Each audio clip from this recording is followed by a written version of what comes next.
ತಮಿಳುನಾಡಿನಲ್ಲಿ cinema ನಟನಿಂದ ರಾಜಕಾರಣಿಯಾಗಿ ಬದಲಾಗಿರುವ C Joseph Vijay ಐತಿಹಾಸಿಕ ದಾಖಲೆ ಬರೆದಿದ್ದಾರೆ. ಅವರ ಪಕ್ಷ ತಮಿಳಗ ವೆಟ್ರಿ ಕಳಗಂ ಎಲ್ಲ ಟೀಕೆಗಳನ್ನು ಧಿಕ್ಕರಿಸಿ ಚುನಾವಣೆಯಲ್ಲಿ ಭರ್ಜರಿ ಜಯಗಳಿಸುವ ಮೂಲಕ ರಾಜಕೀಯದಲ್ಲಿ ಧೂಳೆಬ್ಬಿಸಿದೆ.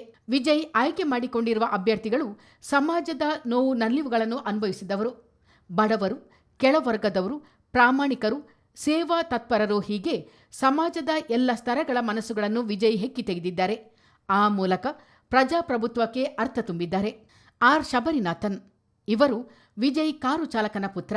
ವಿರುಗಬಾಕಂ ಕ್ಷೇತ್ರದಿಂದ ಗೆದ್ದಿರುವ ಶಬರಿನಾಥನ್ 27,086 ಮತಗಳ ಅಂತರದಿಂದ ಹಾಲಿ ಡಿಎಂಕೆ ಶಾಸಕ ಎಎಂವಿ ಪ್ರಭಾಕರ್ ರಾಜ ಅವರನ್ನು ಸೋಲಿಸಿದ್ದಾರೆ. ಬಾಬು ಎಐಎಡಿಎಂಕೆ ಪಕ್ಷದ ಶಾಸಕರಾದವರು. ಟಿವಿಕೆ ಅಭ್ಯರ್ಥಿಯಾದ ಬಾಬು ಪಡೆದಿರುವ ಮತಗಳು 82,614. ಕೊಳ್ಳತ್ತೂರು ಕ್ಷೇತ್ರದಲ್ಲಿ ತಮಿಳುನಾಡು ಮುಖ್ಯಮಂತ್ರಿ ಸ್ಟ್ಯಾನ್ಲಿನ್ ವಿರುದ್ಧ 9,192 ಮತಗಳ ಅಂತರದಿಂದ ಅಮೋಘ ಜಯ ದಾಖಲಿಸಿರುವುದು ಬಾಬು ಅವರ ವಿಶೇಷತೆ. ಕೊಳ್ಳತ್ತೂರು ಕ್ಷೇತ್ರದಲ್ಲಿ ಸ್ಟ್ಯಾನ್ಲಿನ್ 2011ರಿಂದಲೇ ಗೆಲುವು ಸಾಧಿಸುತ್ತಾ ಬಂದವರು. ಕಮಲಿ ಎಸ್ 29 ವರ್ಷದ ಯುವತಿ. ಕೇಂದ್ರ ಸಚಿವ ಮತ್ತು ಬಿಜೆಪಿ ಅಭ್ಯರ್ಥಿ ಎಲ್ ಮುರುಗನ್ ಅವರನ್ನು ಸೋಲಿಸಿದ್ದಾಕೆ.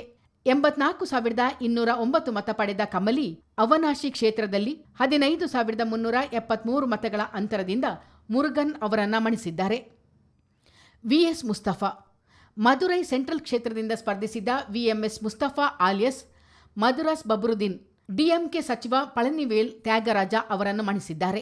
ದಲಿತರು, ಅಲ್ಪಸಂಖ್ಯಾತರು ಸೇರಿದಂತೆ ವೈವಿಧ್ಯಮಯ ಹಿನ್ನೆಲೆಯ ಅಭ್ಯರ್ಥಿಗಳನ್ನು ಆಯ್ಕೆ ಮಾಡಿರುವುದು ಟಿವಿಕೆಯ ವಿಶೇಷತೆ. ಹರೀಶ್ ಸಾಮಾಜಿಕ ಜಾಲತಾಣದ ಮೂಲಕ ಭ್ರಷ್ಟಾಚಾರ ರಹಿತ ಆಡಳಿತದ ಪ್ರಜ್ಞೆಯ ಮೂಲಕ ವೈರಲ್ ಆಗಿದ್ದ ಹರೀಶ್ ಸ್ವಚ್ಛ ಆಡಳಿತದ ಗುರಿಯೊಂದಿಗೆ ತಮ್ಮ ಕಚೇರಿಯನ್ನು ಲಂಚ ಮತ್ತು ಅಕ್ರಮ ಹಣದಿಂದ ಸಂಪೂರ್ಣವಾಗಿ ಮುಕ್ತಗೊಳಿಸುವುದಾಗಿ ಪ್ರತಿಜ್ಞೆ ಮಾಡಿದ್ದರು. ಕೀರ್ತನಾ ಸಂಪತ್ ಶಿವಕಾಶಿ ಕ್ಷೇತ್ರದಿಂದ ಸ್ಪರ್ಧಿಸಿದ್ದ ಕೀರ್ತನ ಸಂಪತ್ 30 ವರ್ಷ ಪ್ರಾಯದ ಸ್ನಾತಕೋತ್ತರ ಪದವಿದರೆ. 11,670 ಮತಗಳ ಅಂತರದಿಂದ ಕಾಂಗ್ರೆಸ್ನ ಅಶೋಕನ್ ಜಿ ಅವರನ್ನ ಮಣಿಸಿದ್ದಾರೆ. ಕೀರ್ತನ ಸಂಪತ್ ಅತ್ಯಂತ ಕಿರಿಯ ಶಾಸಕಿ ಎಂಬ ಹೆಗ್ಗಳಿಕೆಗೆ ಪಾತ್ರರಾಗಿದ್ದಾರೆ. ಕೆಜಿ ಅರುಣ್ ರಾಜ್ ನಿವೃತ್ತ ಕಂದಾಯ ಅಧಿಕಾರಿ ಮತ್ತು ವೈದ್ಯ.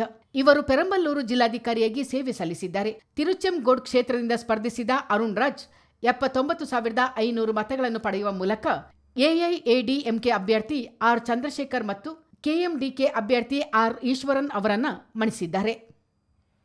ಬ್ಯೂರೋ ರಿಪೋರ್ಟ್, ಚಿತ್ತಾರ ನ್ಯೂಸ್.